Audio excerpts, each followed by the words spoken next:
This pandemic has affected almost every sector of Indian economy. Perhaps the travel, tourism and hospitality sector has been affected the most. A very warm good evening to one and all present here. So today I am going to lecturate on the topic tourism in India. Tourism in India is a very important aspect as far as the employment and job opportunities are concerned. India currently have 38 listed UNESCO World Heritage Sites. The latest one, the city of Jaipur was listed in the UNESCO World Heritage Site in 2019 during its UNESCO conference in Azerbaijan, Baku.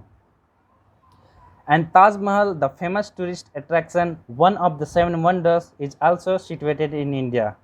So tourism has a great potential in India. Now talking about some of the importance of tourism. Why tourism in India is important?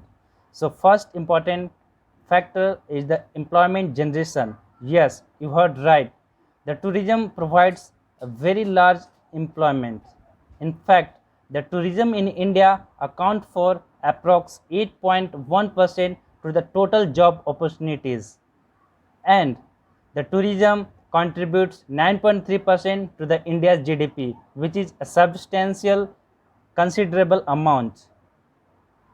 And tourism also brings the foreign exchange in India. A lot of foreign tourists like to come in India. According to the reports of Niti Aayog, every year the tourism in India is increasing, and also the foreign tourist in India is increasing. So they bring the dollar or their currency with them, and hence the foreign exchange in India increases. And the next importance is India can exercise the soft power because of its tourism, and we can exercise the cultural diplomacy and increase the people to people contact, and it will also help India in promoting its soft power and also promoting its tourism, which is helpful for GDP.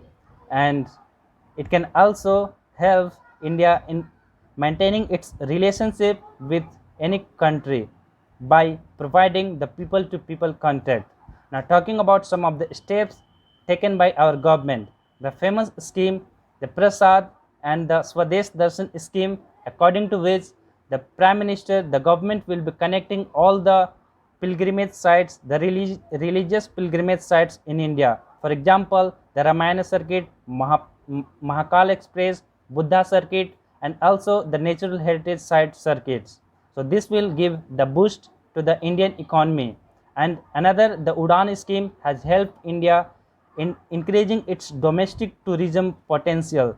So finally, I would like to conclude my topic by saying that the government must keep doing this hard work in increasing the domestic tourism in India, and the schemes like the God's Own Country Kerala and the Prasad and Swadesh Darshan scheme must be promoted and implemented with a very clear idea. So that's all. Thank you and have a nice day.